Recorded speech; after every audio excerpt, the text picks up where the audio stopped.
Central banks have their purchases have been continually expanding. They've gotten bigger and bigger and bigger.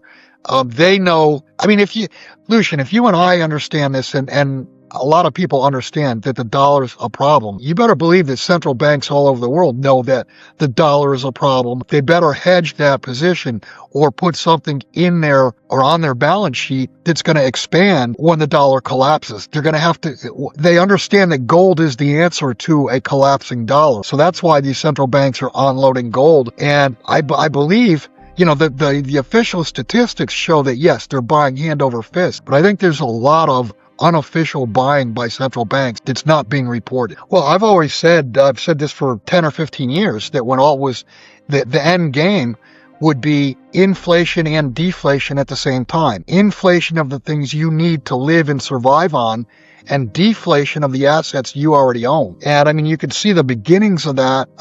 Just look at the commercial real estate. That's collapsed 50% or more. And here we are, looking at credit. Look at the auto loans. I mean, auto loans are cratering. Look at home loans. Home loans, late payers.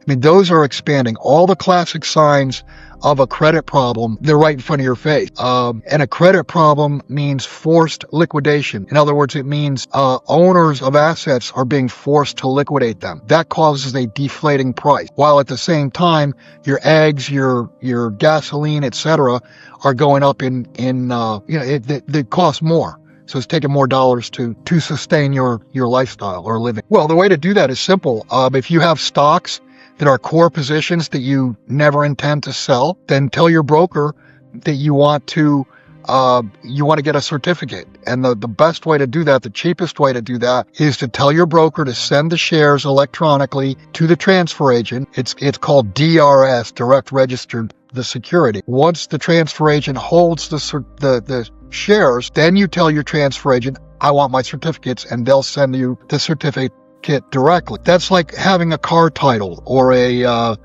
deed to a home.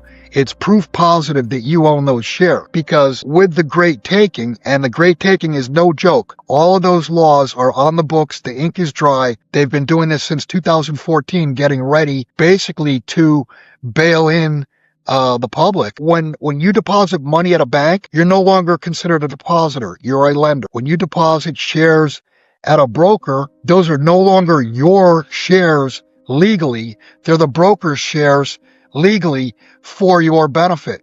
So if your bank or your broker goes under, they're going to take your assets to try to fix their problem. So that's getting out of the system. If you have bank balances, or when people ask me how much gold or how much silver should I own, my simple answer for the last probably 4 or 5 years now is you put into gold or you put into silver whatever amount you don't want to lose, because gold and silver cannot bankrupt in a world that is going to be everything is going to bankrupt. The whole debt facade is going to come down. When one bursts, they're all going to burst pretty quickly. But, I'm on the record saying that I think the derivatives complex is going to be taken down by silver. I think silver goes and gold will go immediately.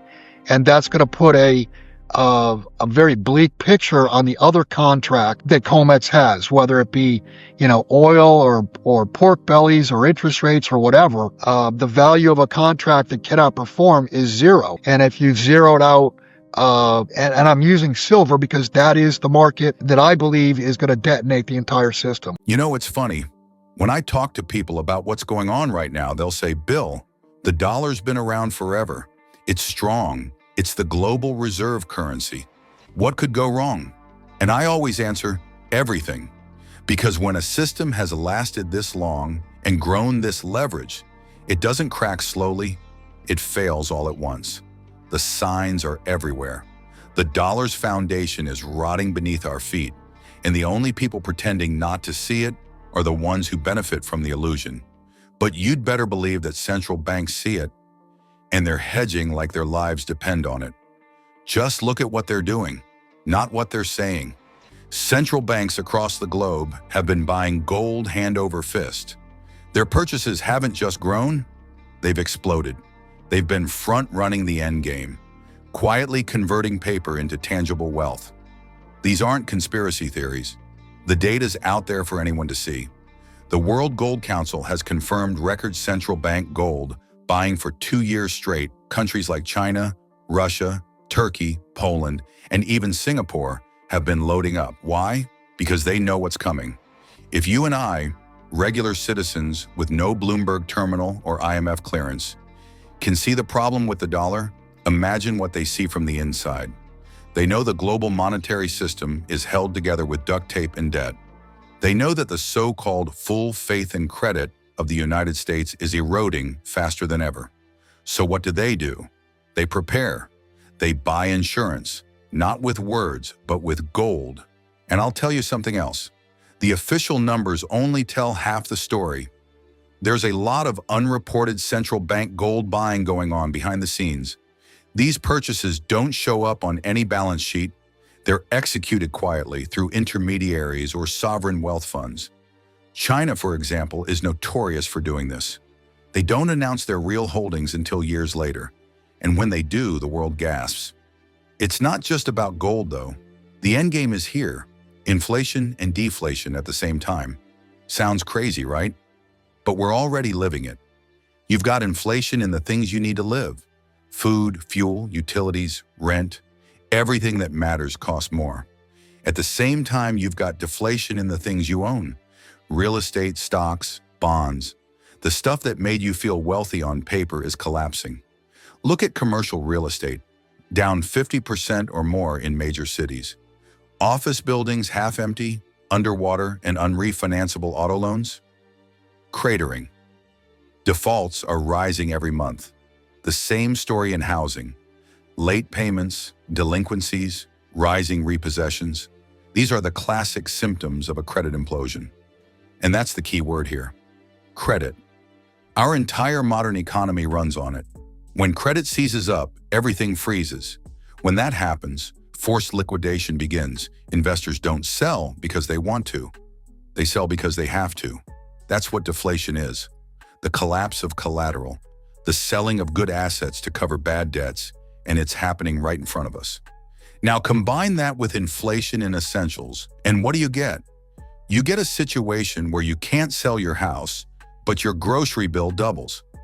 That's the nightmare scenario I've been warning about for over a decade. Inflation and deflation simultaneously.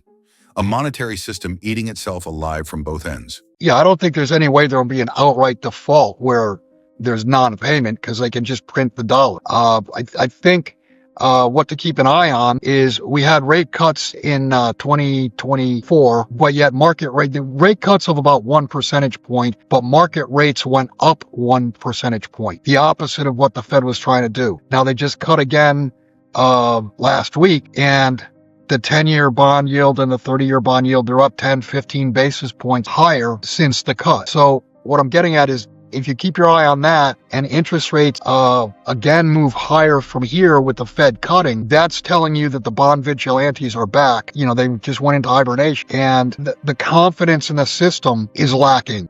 If interest rates go higher, what that says is the marketplace is saying there's more and more risk of debasing the currency, and that's how they're going to pay the debt off, is by paying with monkey money, with money that's half or a quarter or 10% of today's current buying power. Yeah, Bill, how do you quantify the dollar's remaining reserve status timeline? 6 months, 2 years, 3 years, before it loses majority global trade dominance? That's a tough one, because if there's some type of an event, you may see the BRICS. The BRICS may just stand up and say, that's it, we're done. We're not using SWIFT anymore. We're not using the dollar anymore. We're going live with our payment, trade settlement system, etc. I think it depends largely on the decisions made out of the BRIC. Why silver over gold at the first domino? Well, that's the silver over gold. That's easy because silver is such a small market compared to gold. I mean, the same dollar has at least 10 times more power in the silver market than the gold market because gold is so much bigger.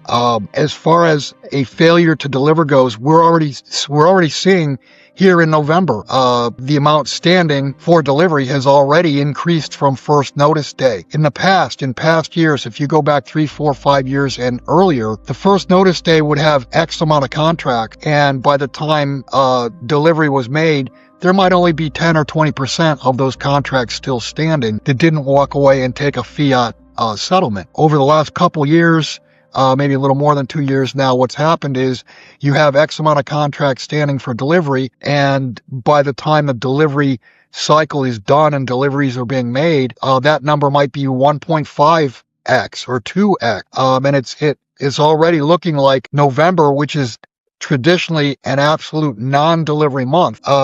We may have 20, 30, 40 million ounces of silver standing for delivery. And then, of course, you've got December, which is a big delivery month. And then again, I believe February. So they're running a gauntlet right now trying to source metal to deliver to the contracts that are standing for delivery. On the scale from 9 to 10, how would you describe the disconnect between the paper market and the physical market? Oh, it's 100%. I mean, the big drop on Monday that we saw in both gold and silver, that was done with paper. I think the number that I heard was 1.2 billion ounces of silver traded on Monday. The world only produces 850 million ounces collectively in a full year. That's global annual production.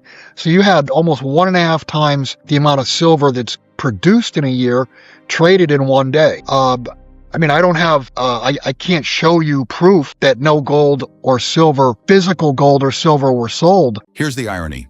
The same system that created infinite paper wealth is going to destroy itself because of something tangible. Silver. It's poetic justice, really. For decades, the financial elite used leverage, derivatives, and fractional reserves to control prices. They sold what didn't exist, borrowed what couldn't be paid back, and pretended that balance sheets mattered more than reality. But nature always wins. Silver is nature's kryptonite to the fiat system. You can print all the dollars you want. You can't print an ounce of silver. You can't conjure a mine into existence. You can't legislate conductivity.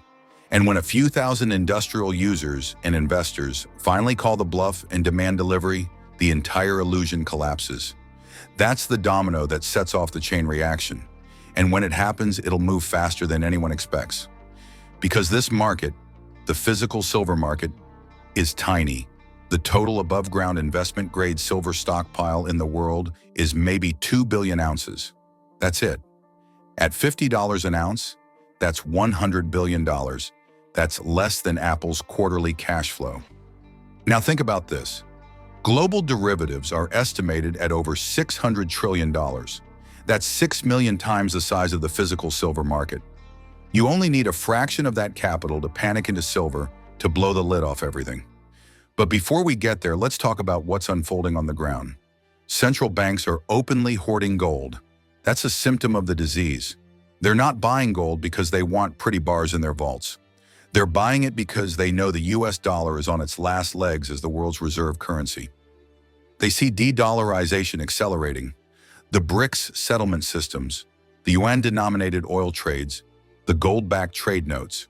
The petrodollar is dying, and the new system is already emerging in its place. Now, what happens when the world stops settling trade in dollars? Simple. The U.S. loses its privilege to print wealth. For decades, America exported inflation and imported goods.